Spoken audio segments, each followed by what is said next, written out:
जय श्री कृष्णा। राधे राधे। आइए आज हम भाई दूज की अर्थात यम द्वितीया की व्रत कथाएं सुनते हैं। पहली कथा इस प्रकार है। एक बार बहुत छोटा सा गांव था। उस गांव में 7 भाइयों की एक बहन थी। उन सब की शादियां हो चुकी थी। तब एक बार की बात है, खेतों में फसल तैयार खड़ी थी। मक्का, मूंग, उड़द, मूंगफली, तिल्ली, धान, बाजरा इत्यादि। सातों भाइयों ने सोचा कि बहन को कुछ दिन के लिए घर बुला लेते हैं, तो वह घर का कामकाज संभाल लेगी, तो हम फसल कटाई का काम पूरा कर लेंगे। तब एक भाई अपनी बहन को उसके ससुराल से लिवा लाया। बहन ने घर आकर रसोई का और घर का सारा कामकाज संभाल लिया। उधर भाई और भाभीियों ने मिलकर खेतों में फसल काट ली। समय बीतने लगा। दीपावली का समय आ गया। बहन ने अपने भाइयों से कहा कि अब मुझे मेरे ससुराल वापस छोड़ आओ, दीपावली आने वाली है। तब सभी सातों भाइयों ने कहा कि बहन, दीपावली के 2 दिन बाद भाई दूज है। तुम भाई दूज पर तिलक करके ही घर जाना, और हमने तुम्हें कोई कपड़े गहने भी नहीं दिए हैं। तुमने हमारा इतना ख्याल रखा। पहले हम तुम्हारे लिए नए नए कपड़े, पायल, चूड़ी, गहने इत्यादि लाएंगे, उसके बाद ही तुम्हें ससुराल छोड़ कर आएंगे। इस तरह दिन बीतने लगे। तब इस साल बहन ने दीपावली मायके में ही मनाई। दीपावली के 2 दिन बाद जब भाई दूज का त्योहार आया, तो बहन ने उस दिन भाई दूज का व्रत रखा। उसे कथा कहानी सुननी थी, लेकिन उसके पास कोई गोटे किनारी की साड़ी नहीं थी। तो उसने अपनी बड़ी भाभी से गोटे किनारी की साड़ी मांगी। तो बड़ी भाभी ने कहा कि भाई साहब, मेरे पास तो पहले से ही एक ही गोटे किनारी की साड़ी है। उसने झूठ बोल दिया। उसके बाद बहन दूसरी भाभी के पास गई और बोली कि भाभी, आज मेरा भाई दूज का व्रत है। मुझे भाई दूज की कथा कहानी सुननी है, पूजा करनी है। मेरे पास कोई गोटे किनारी की साड़ी नहीं है, इसलिए आप मुझे अपनी कोई गोटे किनारी की आरी तारी की साड़ी दे दो। मैं पूजा करके आपको वह साड़ी वापस लौटा दूंगी। लेकिन दूसरे नंबर की भाभी तो बड़े ही कठोर स्वभाव के निकली। उसने कहा कि आपकी और भी भाभियां हैं, आप उनसे क्यों नहीं मांग लेते? मेरी साड़ी तो बहुत कीमती है। वह साड़ी तो मुझे मेरे मायके वालों ने दी थी। तुम पहनोगी तो खराब हो जाएगी। बहन कुछ नहीं बोली। इस तरह बहन ने अपनी सभी 6 बड़ी भाभियों से गोटे किनारी की साड़ी मांगी, लेकिन सभी ने कोई न कोई बहाना बना करके उसे मना कर दिया। बहन मन ही मन सोचने लगी कि जब 6 बड़ी भाभियों ने मना कर दिया, तो छोटी भाभी जो बेचारी बहुत गरीब है, उसके पास कहाँ से होगी गोटे किनारी की आरी तारी की साड़ी। वह उदास होकर बैठ गई। तभी 7वीं भाभी आई। अपनी प्यारी ननद को उदास देखा तो पूछने लगी कि भाई साहब, आप उदास क्यों हैं? तो ननद ने पूरी बात बता दी। तब 7वीं भाभी खुद के कमरे में गई और बक्सा खोलकर बहुत सुंदर गोटे किनारी की साड़ी लेकर आई और बोली कि लो भाई साहब, यह साड़ी पहन लो, भाई दूज की पूजा कर लो, कथा कहानी सुन लो। साड़ी पहनने से कोई घिस थोड़ी जाएगी। यह सुनकर ननद खुश हो गई। उसने साड़ी पहनी और गांव की पुरोहितानी के पास जाकर कथा कहानी सुनने लगी। कथा कहानी सुनकर घर आई। फिर उसने अपने 7 भाइयों के तिलक किया, मोड़ी बांधी, नारियल दिया, पताशे से मुंह मीठा कराया, आरती करी और अपने भाई भाभी और भतीजों की लंबी उम्र की और सुख समृद्धि की कामना करी। भाइयों ने उसे बदले में रुपए दिए और उसकी रक्षा का वचन दिया। उसके बाद बहन ने अपनी 7वीं भाभी की साड़ी उसे वापस लौटा दी। तब तक रात्रि हो चुकी थी। 7वीं भाभी ने उस साड़ी को आले में रख दी और सो गई। दूसरे दिन 7वीं भाभी सोकर उठी तो उसे आले में चमकती सी चीज दिखाई दी। उसने उठकर देखा तो वही साड़ी सच्चे हीरे मोती, सच्चे सोने चांदी और सच्चे गोटे में बदल चुकी थी। यह बात उसने घर में सबको बताई। यह सुनकर 6 बड़ी भाभियां पछताने लगी कि तभी वही पुरोहितानी उनके घर सीधा लेने आई। जब उसने सुना तो उसने कहा कि यह तो तुम्हारी ननद के भाई दूज के व्रत और सत के फल के कारण हुआ है। बहन बेटियों को दिया हुआ कभी दुख नहीं पाता। उन्हें दिया गया सामान, चाहे वह रुपया हो, कपड़ा, जेवर, कुछ भी हो, वह 10 गुना होकर वापस फल देता है। बड़ी 6 भाभियों ने अपनी ननद से माफ़ी मांगी। उसके बाद सभी 7 भाइयों ने अपनी बहन को फसल का 8वां भाग हर साल देने का वचन दिया। सातों भाइयों ने अपनी बहन को खूब सारा धन, कपड़े, जेवर और फसल में से फसल देकर खुशी खुशी उसे उसके ससुराल छोड़ आए। हे ईश्वर, जैसे आप 7 भाइयों की बहन के ऊपर फले फूले, वैसे सबके ऊपर फलना फूलना, कहानी कहने वाले के ऊपर, सुनने वाले के ऊपर और हुक्कारा भरने वाले के ऊपर। एक बार एक यमदूत ने यमराज से पूछा कि हे यमराज जी, क्या अकाल मृत्यु से बचने का कोई उपाय नहीं है? तो यमराज ने कहा कि हे यमदूत, तुम ऐसा क्यों पूछ रहे हो?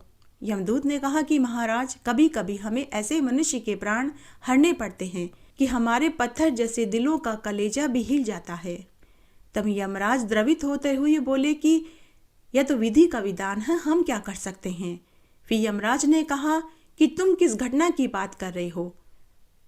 बताओ, तुम्हारे साथ ऐसी कौन सी घटना घटित हुई कि तुम्हारा पत्थर जैसा हृदय भी पिघल गया? तब यमदूत ने कहा कि हे महाराज, एक बार की बात है। हंस नाम का एक राजा शिकार खेलते समय अपने साथियों से बिछुड़कर राह भूलकर भटकने लगा। भटकते भटकते वह दूसरे राज्य में पहुंच गया। वहां के राजा का नाम हेम था। राजा हेम ने राजा हंस का परिचय पाकर उसका खूब आदर सत्कार किया और एक रात्रि के लिए उन्हें अपने महल में ही रोक लिया।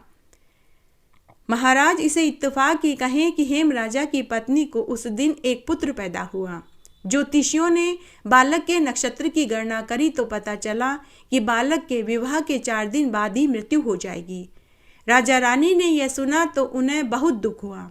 जब उनका लड़का थोड़ा बड़ा हुआ तो उन्होंने अपने लड़के को यमुना तट की एक गुफा में रख दिया ताकि वह सभी स्त्रियों से दूर रहे। परंतु विधि के विधान को कैसे टाला जा सकता है? समय बीतने पर उसी राजा हंस की पुत्री यमुना तट पर अपने सखियों के साथ भ्रमण कर रही थी। जब उसने राजपुत्र को देखा तो दोनों एक दूसरे से प्रभावित हो गए। उन दोनों ने गंधर्व विवाह कर लिया। विवाह के चौथे दिन राजकुमार के प्राण लेते समय हमारा कलेजा मुंह को आ गया। उस सुंदर जोड़ी को खंडित करते समय हमने सोचा कि क्या कोई ऐसा उपाय नहीं कि अकाल मृत्यु से टाला जा सके। उस दिन उस नवविवाहिता का करुण रुदन जब हमने सुना तो हमारे भी नेत्रों से आंसू आ गए। राजा हेम और उसकी पत्नी का कोई उपाय काम नहीं आया। हे महाराज, अकाल मृत्यु से बचने का कोई उपाय हो तो बताइए, ताकि मृत्यु लोक में ऐसे दुखद घटना को घटित होने से रोका जा सके। तब यमराज ने कहा कि अकाल मृत्यु से बचने का एक उपाय है। धनतेरस के पूजन और दीपदान को अगर कोई विधि पूर्वक करता है तो अकाल मृत्यु को टाला जा सकता है। इसी कारण धनतेरस को धन्वंतरी की पूजा सहित दीपदान की प्रथा का प्रचलन हुआ। धनतेरस को धन्वंतरी जयंती भी कहते हैं। इस दिन धन्वंतरी की पूजा की जाती है। वैदिक देवता यमराज का पूजन किया जाता है। इस दिन यमराज के लिए आटे का दीपक बनाकर घर के मुख्य द्वार पर रखा जाता है। घर की स्त्रियां इसमें सरसों का तेल डालकर चौमुखा दीपक जलाती है। रोली मोली चावल और नैवेद्य से यमराज की पूजा करती हैं और इस दीपक को घर के मुख्य द्वार पर रखती हैं। जो कोई भी ऐसा करता है उन्हें अकाल मृत्यु का भय नहीं सताता। इसलिए धनतेरस के दिन यम दीपक की पूजा करनी चाहिए और घर के मुख्य द्वार पर आटे का चौमुखा दीपक जला करके पूजा करनी चाहिए। जो ऐसा करता है वह अकाल मृत्यु से बच जाता है, उसे अकाल मृत्यु का भय नहीं सताता। एक बार एक साहूकार दंपति थे। उनकी एक बेटा और एक बेटी थी। साहूकार दंपति के दोनों संतानों में 10 साल का अंतर था। जब उनकी बेटी बड़ी हुई तो उन्होंने अपनी बेटी का दूर देश में विवाह कर दिया। बेटा अभी छोटा था। बेटी की शादी के बाद साहूकार दंपति ने उसे फिर कभी घर नहीं बुलाया, क्योंकि वह स्वभाव की बड़ी ही कठोर थी। वह सबसे लड़ाई झगड़ा करती थी। जब साहूकार का बेटा बड़ा हुआ तब एक दिन उसने अपने दोस्तों को उनके मस्तक पर तिलक लगा हुआ देखा, हाथ में मोली बंधी हुई देखी तो उसने अपने दोस्तों से पूछा कि तुम्हारे माथे पर तिलक किसने किया, मोली किसने बांधी? तो दोस्तों ने कहा कि आज भैया दूज है, हम अपनी बहन के घर भाई दूज पर तिलक कराने गए थे। हमारी बहन ने तिलक किया, मोड़ी बांधी और हमें स्वादिष्ट पकवान बना कर के खिलाए। यह सुनकर साहूकार का लड़का घर आया और उसने अपने माता पिता से कहा कि माँ बाबूजी, क्या मेरी कोई बहन नहीं? तो माता पिता ने कहा कि बेटा तुम्हारी एक बहन है, लेकिन वह बहुत दूर देश ब्याही हुई है। बेटे ने कहा कि मैं अपनी बहन से आज भाई दूज पर तिलक कराने जाऊंगा। माता पिता ने कहा कि बेटा तेरी बहन स्वभाव की बड़ी ही खराब है, वह सबसे लड़ाई झगड़ा करती है, इसीलिए तो हमने उसे विवाह के बाद दोबारा घर नहीं बुलाया। लेकिन बेटे ने जिद पकड़ ली। उसने कहा, माँ बाबूजी, मैं आज भाई दूज पर अपनी बहन से तिलक कराने जरूर जाऊंगा। आप मुझे मेरी बहन के घर का पता बताइए। बहन के घर का पता पूछकर साहूकार का बेटा अपनी बहन के घर की ओर चल दिया। चलते चलते रास्ते में उसे एक सांप मिला। सांप ने कहा कि अरे साहूकार के बेटे, मैं तुझे डसूंगा। साहूकार के बेटे ने कहा कि मैं अपनी बहन से कई वर्षों के बाद मिलने जा रहा हूँ। आज भाई दूज है, मैं उसे तिलक करा कर के जब वापस लौटूँ तो आप मुझे डस लेना। तो सांप ने उसे जाने दिया। उसके बाद उसे एक नदी मिली। नदी ने कहा कि अरे साहूकार के बेटे, मैं तो तुझे बहाऊंगी। साहूकार के बेटे ने नदी से कहा कि मैं अपनी बहन से कई वर्षों के बाद मिलने जा रहा हूँ। मैं अपनी बहन से आज भाई दूज पर टीका करवाऊंगा। जब मैं वापस लौटूं तो आप मुझे बहा देना। उसके बाद नदी ने भी उसे जाने दिया। आगे जाने पर उसे एक पर्वत मिला। पर्वत ने कहा कि अरे साहूकार के बेटे, मैं तो तेरे ऊपर ढहूंगा। साहूकार के बेटे ने फिर से कहा कि मैं अपनी बहन से आज भाई दूज पर तिलक कराने जा रहा हूँ। जब तिलक करा कर के मैं वापस लौटूं तो आप मेरे ऊपर गिर जाना। उसके बाद पर्वत ने उसे जाने दिया। चलते चलते भाई अपनी बहन के घर पहुंचा। बहन उस समय सूत काट रही थी।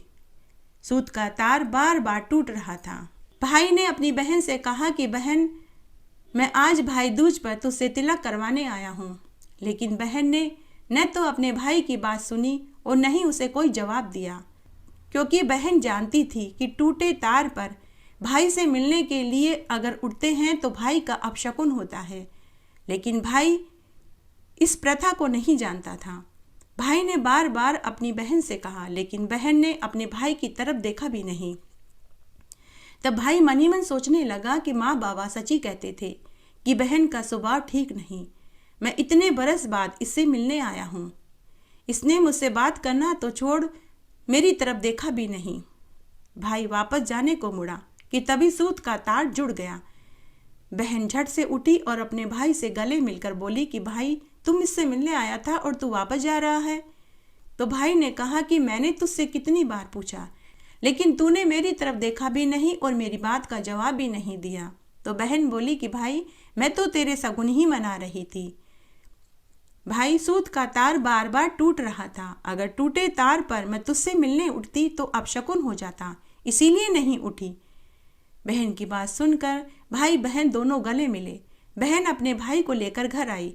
भागी भागी पड़ोसन से पूछने गई कि अगर कोई प्यारा मेहमान घर आए तो क्या करना चाहिए। पड़ोसन उससे जलती भुनती थी। उसने कहा, घी में चावल बना दे और तेल से चौका लगा दे। बहन ने ऐसा ही किया। न तो चावल पक रहे थे, न ही चौका सूख रहा था। तभी उसकी सास आ गई। सास ने कहा कि बहू क्या कर रही है। तो बहू ने पड़ोसन वाली बात बता दी। तो सास ने कहा कि पड़ोसनों की सिखाई सीख में चलेगी तो तेरा घर तो बर्बाद ही होगा। सास ने कहा कि आज के बाद पड़ोसनों से कभी पूछने मत जाना। मैं कौन सी मर गई हूँ, तू मुझसे पूछ लेती। अब तू पानी से चौका लगा और पानी में ही चावल उबाल। तब बहन ने ऐसा ही किया। उसके बाद बहन ने अपने भाई की तिलक किया, आरती करी, मोली बांधी और चावल में खूब सारा घी और बूरा डाल कर के खिलाया। दोनों बहन भाई खूब देर तक बातें करते रहे। बहन ने माता पिता की कुशल क्षेम पूछी, अड़ोसी पड़ोसी के समाचार पूछे।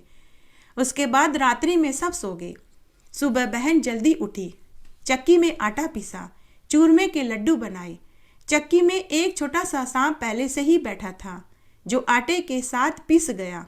इस बात का पता बहन को नहीं चला। बहन ने लड्डू बांधे। 4 लड्डू अपने भाई के पल्ले बांध दिए और 4 लड्डू अपने बच्चों के लिए रख लिए। भाई तड़के उठते ही अपने घर के लिए चल दिया।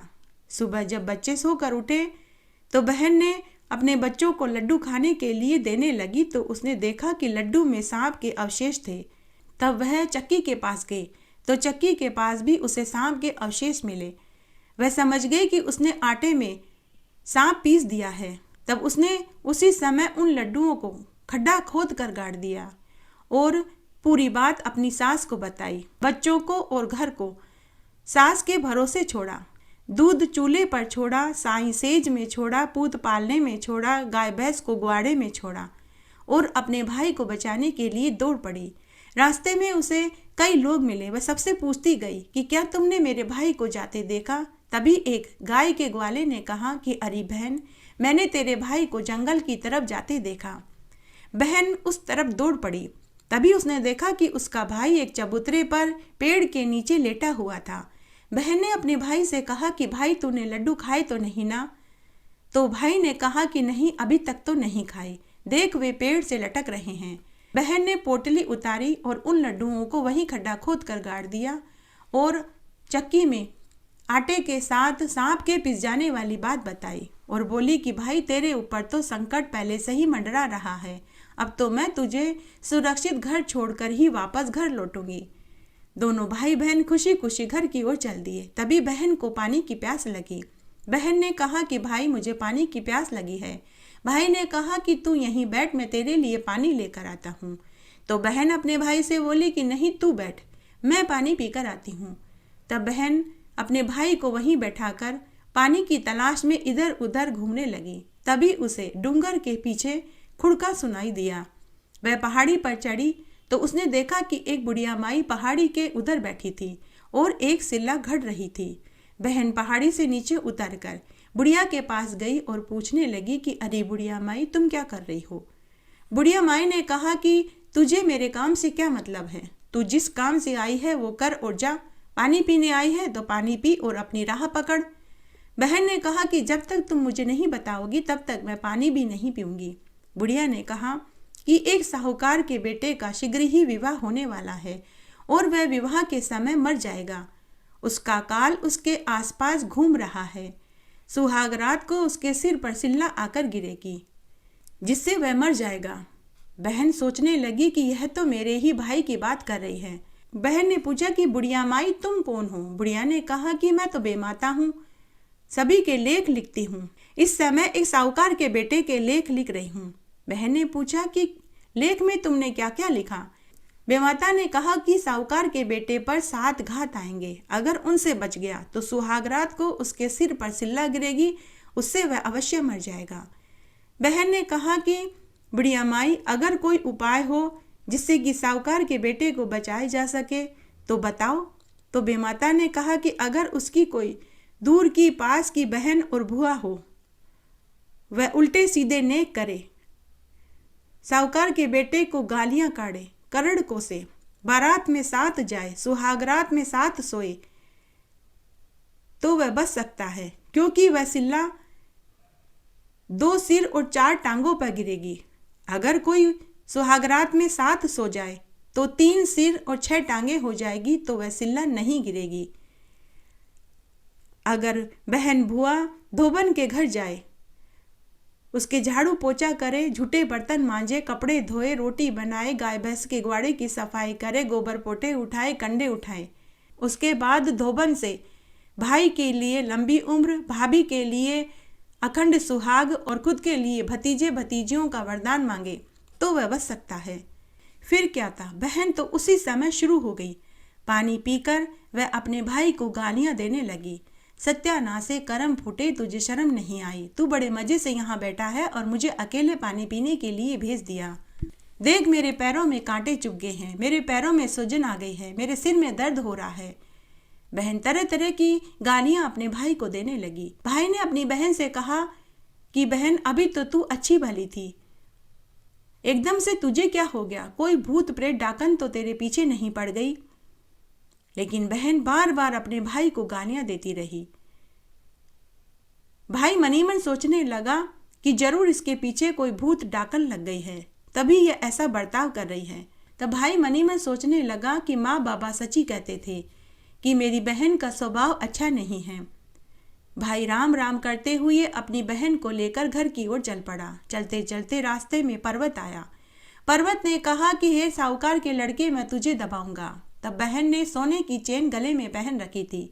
उसने सोने की चेन में से 2-4 सोने के मोती निकाले और पर्वत को देते हुए हाथ जोड़कर बोली कि हे पर्वत देवता, यह नेग मैंने आपको दिया है, अब आप मेरे भाई को छोड़ दीजिए। यह सुनते ही पर्वत वहां से हट गया। उसके बाद वे आगे चल दिए। आगे जाने पर नदी मिली। नदी बोली कि साहूकार के बेटे, अब मैं तुझे डुबोऊंगी। तो बहन ने फिर से अपने सोने की चेन में से 2-4 मोती सोने के निकाले और नदी में डाल दिए और बोली कि नदी माता, यह नेग मैंने चुका दिया है, आप मेरे भाई को छोड़ दीजिए। तो नदी ने भी रास्ता दे दिया। आगे जाने पर वही जहरीला सांप मिला। उसने कहा कि हे साहूकार के बेटे, अब मैं तुझे डसूंगा। बहन ने फिर से अपने सोने की चेन में से 2-4 सोने के मोती निकाले और नाग देवता को देती हुई बोली कि यह आपके दूध के लिए हैं, अब आप मेरे भाई को छोड़ दीजिए। तो सांप भी चुपचाप चला गया। इस तरह बहन ने अपने भाई को प्रत्येक संकट से बचाकर घर पहुंचाया। घर पहुंचते ही वह अपने भाई को गालियां देने लगी। सत्यानाशे करम फूटे, तुझे मौत क्यों नहीं आ गई? तेरी आंखें क्यों नहीं फूट गई?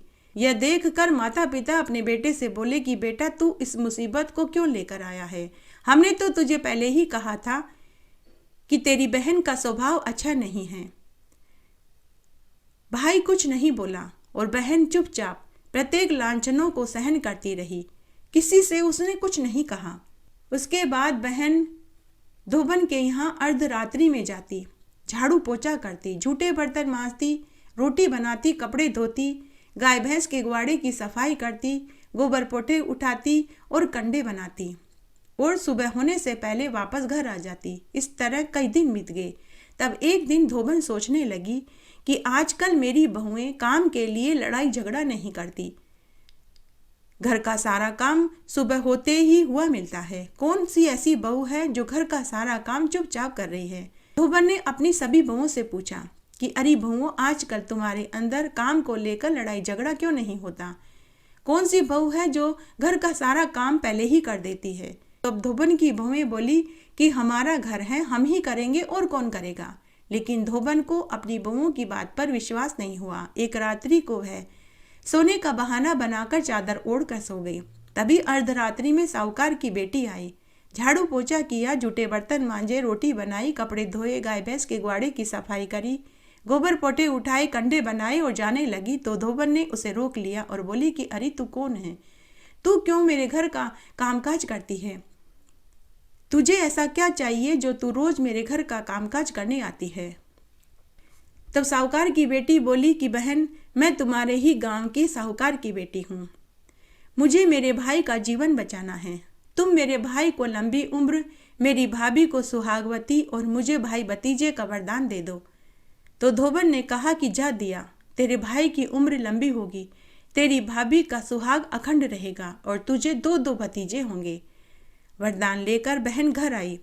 कुछ दिनों के बाद भाई की सगाई हो गई, शादी की तारीख पक्की हो गई। लेकिन बहन अपने भाई को तरह तरह की गालियां देती रही, उल्टे सीधे नेक करती रही। गांव के सभी लोग और नाते रिश्तेदार सभी बोले कि अरे इसके एक ही भाई है, फिर भी ये कितने उल्टे सीधे नेक करती है, इसे वापस इसके घर क्यों नहीं छोड़ आते? तो बहन ने कहा कि जब तक मेरे इस करम फूटे भाई की शादी नहीं हो जाती मैं कहीं नहीं जाऊंगी। मैं इस करम फूटे सत्यानाशी की शादी का पूरा काम करके ही घर जाऊंगी। उसके बाद भाई की हल्दी की रस्म थी, उसे चौकी पर बैठाया गया। तो बहन ने कहा कि इस करम फूटे सत्यानाशी की पीठी चौकी पर नहीं होने दूंगी, इसे सिल्ला पर बैठाओ। इसकी निकासी सामने के दरवाजे से भी नहीं निकलने दूंगी। घर के पीछे से दरवाजा फोड़ करके वहां से निकासी निकालो। सामने के दरवाजे से इसकी निकासी नहीं होने दूंगी। तभी निकासी पीछे के दरवाजे से की गई तो सामने के दरवाजा भरभरा कर गिर गया। सभी लोगों ने कहा कि अगर यह निकासी घर के सामने के दरवाजे से निकलती तो दूल्हा दब जाता और मर जाता। बहन ने भाई को बचा लिया। तब बारात रवाना होने लगी तो बहन ने फिर से जिद पकड़ ली कि मैं इसकी बारात में साथ जाऊंगी। माँ ने कहा कि बेटी बारात में औरतें नहीं जाती। सगे संबंधियों ने, पड़ोसियों ने कहा कि बारात में बहन बेटियां नहीं जाती। लेकिन बहन ने जिद पकड़ ली कि मैं इस सत्यानाशी करमफूटे की बारात में तो जरूर जाऊंगी। उसके बाद बहन कुमार के घर गई, वहां से हांडी और ढक्कन लाई, पिनारे से तांत लाई और एक दूध का कटोरा साथ लिया और बारात में साथ चल दी। चलते चलते जब बारात बड़ के पेड़ के नीचे विश्राम करने लगी तो बहन ने कहा कि मैं बारात को बड़ के पेड़ के नीचे विश्राम करने नहीं दूंगी, सब जने धूप में खड़े हो जाओ। सब लोगों ने कहा कि बेटी बहुत धूप है, थोड़ी देर बढ़ के पेड़ के नीचे खड़े हो जाते हैं।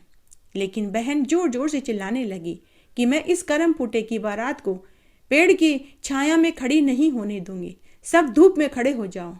तब सभी धूप में खड़े हो गए कि तभी बड़ का पेड़ गिर पड़ा। बारातियों ने सोचा कि अगर यह बारात बड़ के पेड़ के नीचे खड़ी होती तो सभी के सिर और आंखें फूट जाती। इस साहूकार की बेटी ने तो हम सबको बचा लिया। उसके बाद बारात समधी के घर पहुंची तो बहन फिर से जिद करने लगी। तभी बहन ने कहा कि इस सत्यानाशी करमफुटे की तोरण घर के सामने के दरवाजे से नहीं होने दूंगी, घर के पिछवाड़े से करो, और आरती दीपक से नहीं होने दूंगी। इसके लिए जगमगाते अंगीरे लेकर आओ। जब तोरण की रस्म घर के पिछवाड़े के दरवाजे से हो रही थी तो सामने का दरवाजा भर भरा कर गिर गया, और जब अंगीरों से आरती हो रही थी तो उसके ऊपर सांप आकर के गिरा, जो अंगीरे में गिरते ही जलकर भस्म हो गया। सभी लोग सोचने लगे कि अगर तोरण सामने के दरवाजे से होती तो दरवाजा गिरने से दूल्हा मर जाता, और अगर आरती दीपक से होती तो यह सांप दूल्हे को डस लेता। सभी बाराती और घराती सोचने लगे कि यह साहूकार की बेटी कुछ जानती है, तभी यह बार बार अपने भाई को और बारातियों को बचा रही है।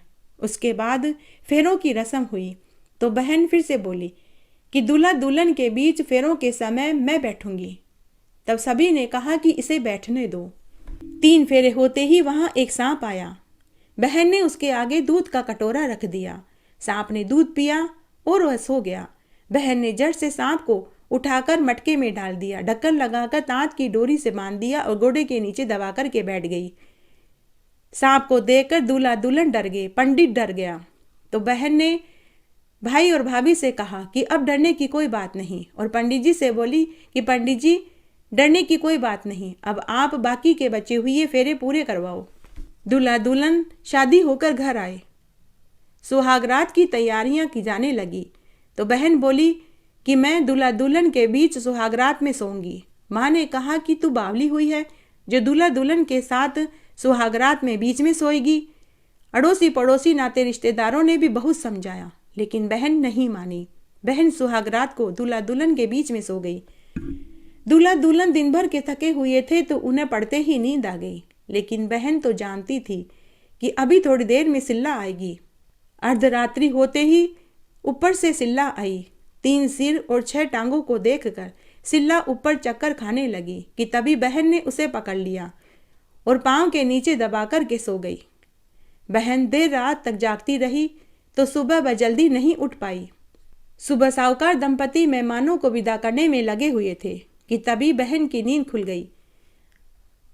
उसने मेहमानों को विदा होते देखा तो उसने किसी को भी जाने नहीं दिया। उसने सबको बिठा दिया, अड़ोसी पड़ोसी को बुलाया, दूल्हा दुल्हन को बुलाया, माता पिता को बिठा लिया, दूल्हा दुल्हन को भी वहीं बैठा लिया। और फिर वह सबको बोली कि आप सब ने मुझे गलत कहा, मुझे बावली तक कहा। माँ, तुमने कहा कि मेरा स्वभाव खराब है। अब तुम सब बैठो और मेरी बात सुनो। मैं तो अपने भाई की जान बचाने के लिए यहाँ आई थी। माँ देखो, यह सुई लो, सहरे में शगुन के लिए लगाते हैं, लेकिन तुम तो लगाना भूल गई, लेकिन मैंने लगाई। माँ, यह सराई मैंने चौकी पर रखी थी, ये शगुन मैंने मनाए थे, जिससे कि मेरा भाई सकुशल बच जाए। यह कुलड़ी लो, इसमें सांप है। मैंने बारात में साथ जाकर फेरों के समय यह सांप आया था तो मैंने वहां अपने भाई को बचाया था। सुहागरात को मैं भैया भाभी के साथ बीच में सोई थी तो सबने मुझे पागल कहा था। सुहागरात में यह सिल्ला मेरे भाई के ऊपर गिरने वाली थी। भाई भाभी के साथ सोकर इस सिल्ला को अपने भाई के ऊपर गिरने से मैंने बचाया था, और फिर रास्ते में घटित हुई सारी बातें बताई, पर्वत, नदी और सांप वाली बात बताई। उसके बाद साहूकार की बेटी बोली कि अपने भाई की रक्षा करने के लिए मैंने साई सेज में छोड़ा, पूत पालने में छोड़ा, गाय भैंसों को ग्वाड़े में छोड़ा, भैंस बाड़े में छोड़ी, छाछ बिलोवने में छोड़ी, और घर और बच्चे सास के भरोसे छोड़कर अपने भाई को बचाने के लिए दौड़ आई। अब मैं वापस अपने घर जा रही हूँ, मेरे तो सारे काम ऐसे ही पड़े हैं। माता पिता ने कहा कि बेटी हमें माफ़ कर दो, हमसे गलती हो गई। तूने तेरे भाई और भाभी की जान बचाई, अब कुछ दिन तू हमारे साथ रहे। लेकिन बहन नहीं मानी। तब माँ ने बहुत सारा धन देकर अपनी बेटी को विदा कर दिया। इस कहानी को भाई दूज के दिन जो भी सुनता पढ़ता सुनाता है, उसके भाई की उम्र बढ़ती है, भाई की रक्षा होती है। आइए अब हम भाई दूज की चौथी कहानी सुनते हैं। एक बार एक गांव में एक साहूकार दंपति के 7 बेटा और 1 बेटी थी। बहन अपने भाइयों की लाडली थी। उसका पति अपने माता पिता का इकलौता पुत्र था। उसके सास ससुर ने अपने पुत्र के लिए अनेक मनौतियां मांगी थी। उसके सास ससुर को शादी के 10 साल बाद बेटा हुआ था। बेटे के लिए उन्होंने खूब देवी देवता ढोके थे, अनेक बोलारी बोली थी, अलग अलग जगह अलग अलग प्रसाद और नारियल रुपए बोले थे। लेकिन वे प्रसाद चढ़ाना भूल गए। मनौतियां जो बोली थी उनको पूरी करना भूल गए। उसके सास ससुर के बेटा देवी देवताओं के आशीर्वाद से हुआ था।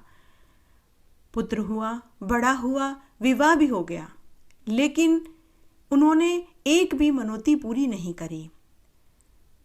इससे देवी देवता रुष्ट हो गए। तब जब 7 भाइयों की बहन विवाह होकर 2 दिन के लिए ससुराल गई और वापस मायके आ गई। पहले के जमाने में छोटे छोटे बच्चों के विवाह हो जाते थे। 1-2 साल बाद गोना करने के बाद ही वे ससुराल में रहने जाती थी। तो उनकी बहन भी मायके आ गई।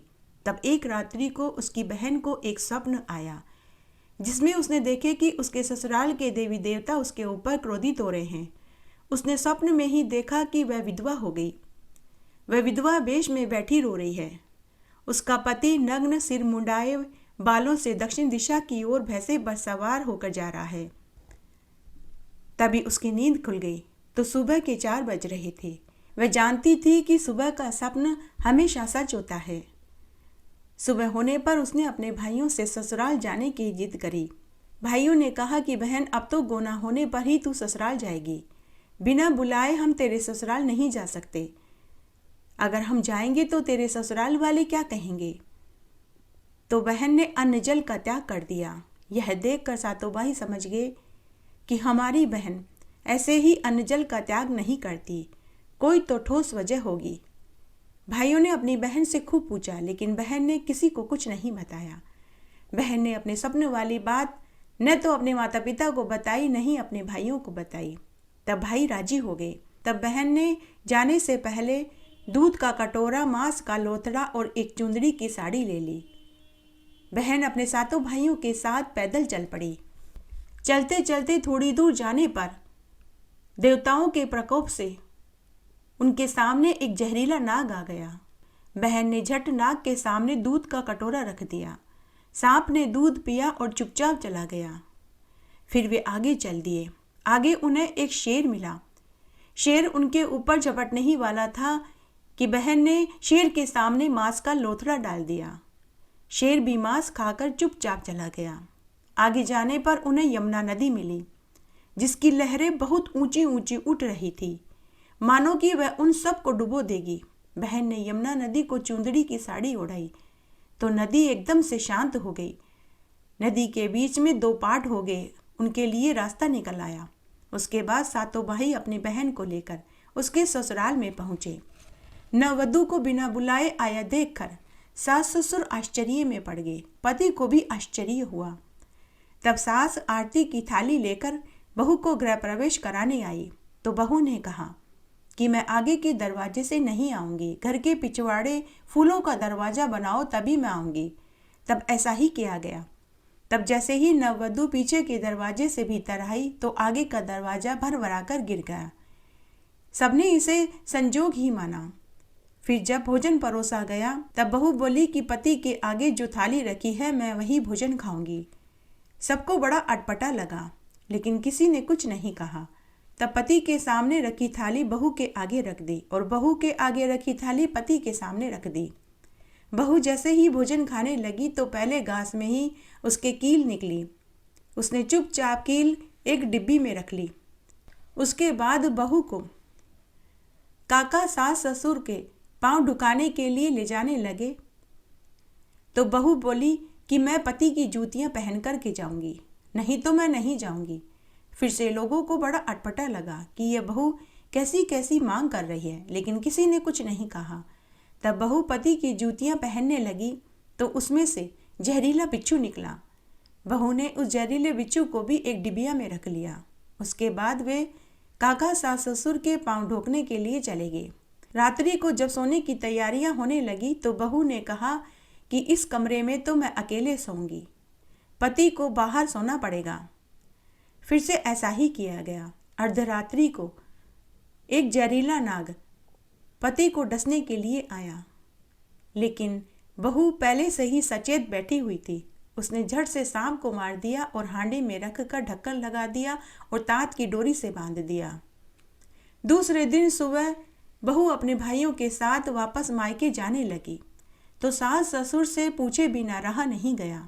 सास ससुर ने बहू से पूछा कि बहू, तुम बिना बुलाए आई और अब वापस जा रही हो, क्यों? तो तुम आई थी और अब क्यों तुम वापस जा रही हो? तो बहू ने रास्ते में घटित घटना वाली पूरी बात बताई, साथ ही दरवाजा के गिरने वाली बात बताई। पति के भोजन की थाली में से निकली लोहे की कील दिखाई, पति के जूतों में से निकला बिच्छू दिखाया और रात्रि में सुहागरात के सेज पर आए काला नाग बताया और कहा, सासू माँ, मैंने अपने सुहाग की अर्थात आपके पुत्र की रक्षा करी है।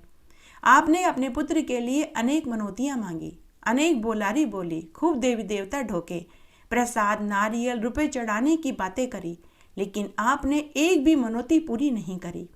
सासू माँ, एक रात्रि को जब मैं अपने मायके में सो रही थी तो मैंने बड़ा ही अपशकुन स्वप्न देखा। मैंने देखा कि मैं विधवा हो गई, मेरे पति नग्न भैंसे पे सवार होकर दक्षिण दिशा की ओर जा रहे हैं। मैंने आपके देवी देवताओं को मेरे ऊपर क्रोधित होते हुए देखा। तब मैंने निश्चय कर लिया कि मैं अपने पति को बचा कर के रहूंगी। एक सतयुग की सावित्री थी जिसने धर्मराज से अपने पति के प्राण मांग कर के लाई, और एक मैं हूँ जो आपके देवी देवताओं से आपके पुत्र की रक्षा करी। मैंने अपने सुहाग की रक्षा करी। सास ससुर ने सुना तो उनका माथा ठनका। उन्होंने अपनी बहू के चरण पकड़ लिए और बोली कि बहू, तूने हमारे बेटे की जान बचाकर हमारे ऊपर बहुत बड़ा उपकार किया है। तूने हमारे बेटे को दूसरा जन्म दिया है। बेटी, तुमने सच कहा। हमने बहुत मनौतियाँ मांगी, बहुत बोलारियाँ बोली, लेकिन एक भी मनौती नहीं पूरी करी। अब हम सभी मनौतियाँ एक एक करके पूरी करेंगे। फिर सास ससुर ने अपने देवी देवताओं से उसी समय ढोक देकर माफ़ी मांगी और उसी दिन से जितनी भी बोलारियाँ बोली थी, जितनी भी मनौतियाँ पुत्र के लिए बोली थी, वे सब पूरी करी। वहाँ सब जगह जोड़े से अपने बेटा बहू को ढोक दिलाने लेकर के गई। गणेश जी की कहानी। एक गांव में एक बुढ़िया माई अपने बेटा बहू और 2 पोतों के साथ रहती थी। बुढ़िया माई गणेश भगवान की परम भक्त थी। रोज सुबह नहा धोकर घंटों भगवान गणेश जी की पूजा पाठ करती थी, लेकिन उसकी बहू को यह पसंद नहीं था। बुढ़िया का बेटा जब काम पर चला जाता तो पीछे से वह अपनी सास को बहुत परेशान करती, रोज उससे झगड़ा करती कि क्या रोज आप गणेश भगवान की पूजा पाठ में लगे रहते हो, अपने पोतों का ध्यान क्यों नहीं रखते ताकि मैं घर का काम निपटा सकूं। मुझे आपका रोज रोज ये पूजा पाठ करना पसंद नहीं आता। रोज रोज के कलेश से बुढ़िया माई दुखी हो गई। तब एक दिन बुढ़िया ने अपने मन की बात अपनी पड़ोसन सहेली को बताई तो उसकी सहेली बोली कि अरे बहन, यह तो घर घर की कहानी है। मेरी मान, तू अपनी रोटी पानी लेकर गांव के गणेश मंदिर में चली जाया कर, वहीं पूरा समय अपनी पूजा पाठ किया कर, वहीं चबूतरे पर बैठकर भोजन कर लिया कर और वहीं आराम करके संध्या को ही घर आया कर। और अपने बेटा बहू से कह दे कि गांव में सत्संग हो रहा है, मैं वहां जा रही हूँ, किसी को क्या पता चलेगा। बुढ़िया माई को अपनी सहेली का सुझाव अच्छा लगा। वह घर आई और अपने बेटा बहू से बोली कि गांव में सत्संग चल रहा है, मैं रोज वहां जाया करूंगी। सुबह की रोटी पानी अपने साथ ही ले जाऊंगी और वहीं खा लूंगी, शाम को ही घर आऊंगी। तो बेटा अपनी माँ से बोला कि माँ ठीक है, जैसा तुझे ठीक लगे तू वैसा कर ले। बहू उस समय कुछ नहीं बोल पाई। अब बुढ़िया माई रोज नहा धोकर गांव के गणेश मंदिर में चली जाती और शांति से वहीं बैठकर पूजा पाठ करती, वहीं चबूतरे पर बैठकर अपनी रोटी खा लेती और वहीं सो जाती और शाम को घर आ जाती। अब पीछे से बहू अपने माता पिता और भाई बहनों को घर पर बुलाकर उन्हें तरह तरह के व्यंजन बना कर के खिलाने लगी और शाम होने से पहले उसके पीहर वाले वापस अपने घर चले जाते। तब एक दिन जब सास ने मंदिर जाते समय बहू से भोजन मांगा तो बहू गुस्से में आ गई और ठंडी बासी रोटी कपड़े में बांध कर दे दी। बुढ़िया माई कुछ नहीं बोली, ठंडी रोटी लेकर वह मंदिर में आ गई। बुढ़िया माई जब भी पूजा करती तो गणेश भगवान से कहती कि हे गणेश भगवान, मेरी बहू को सद्बुद्धि दो, मेरे बेटे और पोते खूब तरक्की उन्नति करें, मेरा घर हमेशा धन धान्य से भरा रहे, मेरे घर पर कभी कोई विपत्ति न आने पावे। अब बहू रोज अपनी सास को रात की ठंडी बासी रोटी कपड़े में बांध कर के देने लगी और खुद पीछे से स्वादिष्ट व्यंजन बना बनाकर अपने मायके वालों को खिलाती और खुद खाती।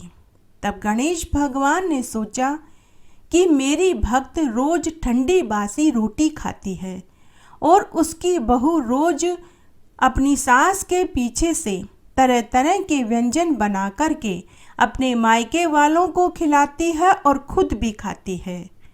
इसकी बहू बड़ी ही चालाक है, लेकिन फिर भी मेरी भक्त अपनी ही बेटे बहू और पोतों के लिए दुआएं मांगती है, इसकी बहू को तो चटका दिखाना ही पड़ेगा। तब गणेश भगवान को एक उपाय सूझा।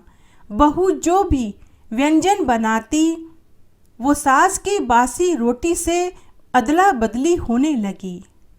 अब सास को रोज नए नए व्यंजन खाने को मिलने लगे और बहू को खाने में ठंडी बासी रोटी मिलने लगी। बहू के मायके वाले जब ठंडी बासी रोटी देखते तो वे कहते कि तू हमें ठंडी बासी रोटी खाने के लिए बुलाती है, तू हमें भिखारी समझती है, अब हम तेरे घर नहीं आएंगे। तो बहू अपने मायके वालों को सफाई देती कि मैंने तो खीर पूड़ी बनाई थी, पता नहीं बासी रोटी में कैसे बदल गए। लेकिन उसके मायके वाले नाराज होकर जाने लगे। उस दिन बहू को बासी रोटी ही खानी पड़ी। अगले दिन फिर सास के जाने के बाद बहू ने दाल बाटी चूरमा बनाया और अपने मायके वालों को दाल बाटी चूरमा खाने के लिए बुलाया। जैसे ही मायके वाले दाल बाटी चूरमा खाने के लिए बर्तन खोल कर देखा तो दाल बाटी चूरमे की जगह उन्हें बासी रोटी और कांदा मिला। बहू के आश्चर्य का ठिकाना नहीं रहा। उसके मायके वाले फिर नाराज होकर चले गए और उससे बोले कि तू झूठ बोलती है, तूने दाल बाटी चूरमा नहीं बनाया, तू हमें भिखमंगा समझती है जो हमें बासी रोटी खाने के लिए बुलाती है। अब हम तेरे यहाँ कभी नहीं आएंगे। उधर सास जब भोजन खाने के लिए बैठी, उसने भोजन की कपड़े की पोटली खोल कर देखा तो उसमें दाल बाटी चूरमा निकला। सास को समझ ही नहीं आ रहा था कि कैसे आजकल उसकी बहू उसे नए नए व्यंजन बनाकर के दे रही है। सास ने सोचा कि मैं रोज सत्संग का नाम लेकर घर से बाहर आ जाती हूँ, इसीलिए शायद बहू मुझसे खुश रहती है। तब बुढ़िया माई ने सोचा कि चलो कोई बात नहीं, रोज रोज घर में जो क्लेश होता था वो भी शांत हो गया और बहू भी मुझसे खुश है और मुझे भी गणेश जी की पूजा करने का पूरा समय मिल जाता है। अब और मुझे क्या चाहिए।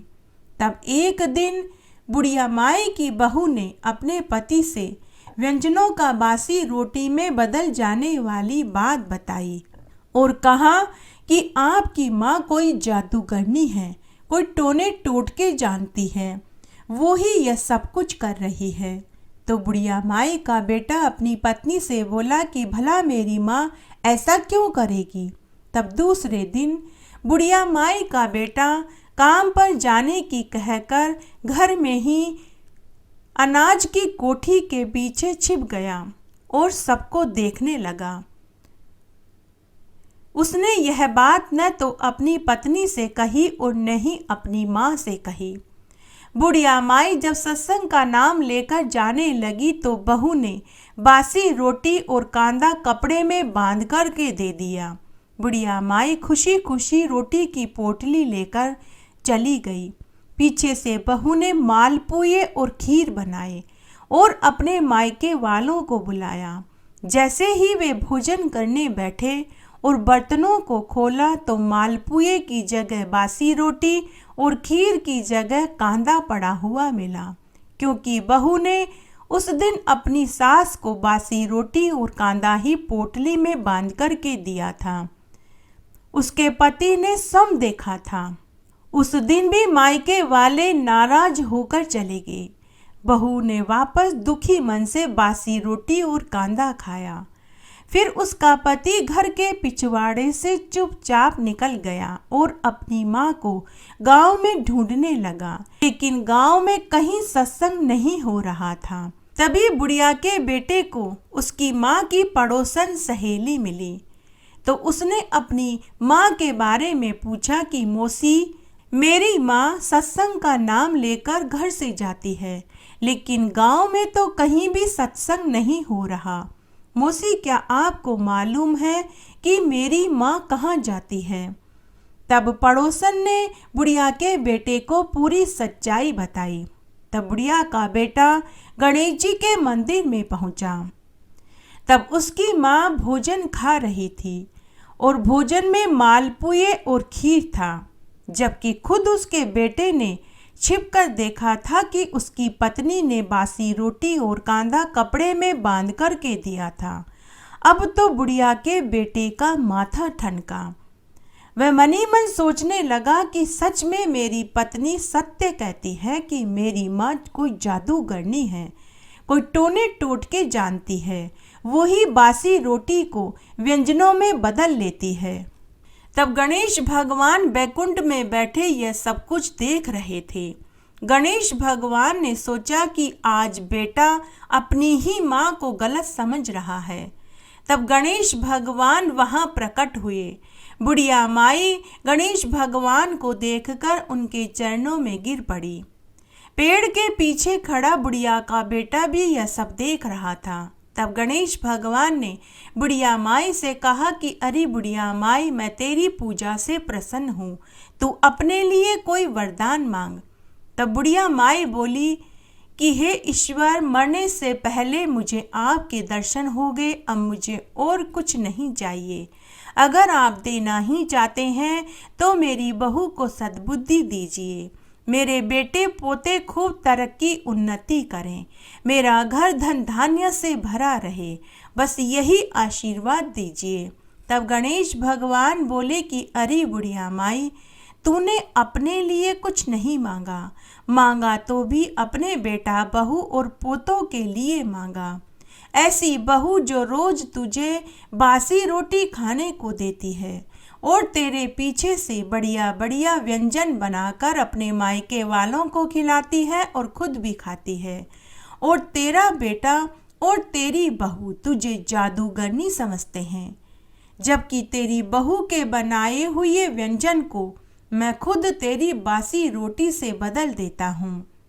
बुढ़िया माई बोली कि हे गणेश जी भगवान, मेरी बहू मेरे बारे में कुछ भी समझे, लेकिन मेरा बेटा ऐसा नहीं है, वो मेरी बहुत इज्जत करता है। तब गणेश भगवान बोले कि अच्छा ऐसा है तो बुढ़िया माई तू पीछे मुड़ कर देख, पेड़ के पीछे खड़ा तेरा बेटा हमारी ही बातें सुन रहा है। बुढ़िया माई ने पीछे मुड़कर देखा तो उसका बेटा पेड़ के पीछे नजरें नीचे करके खड़ा था। वह भाग कर आया और गणेश भगवान के चरणों में गिरकर माफी मांगने लगा। तब गणेश भगवान बुढ़िया माई के बेटे से बोले कि अरे मूर्ख, माफी ही मांगनी है तो अपनी देवी स्वरूपा जैसी माँ से मांग, जिसको तूने जादूगरनी समझा। पापिन तो तेरी पत्नी है जो अपनी देवी जैसी सास को बासी रोटी और कांदा खाने को देती है। बुढ़िया का बेटा अपनी माँ के चरणों में गिरकर माफी मांगने लगा। गणेश भगवान बुढ़िया को आशीर्वाद देकर अंतर्ध्यान हो गए।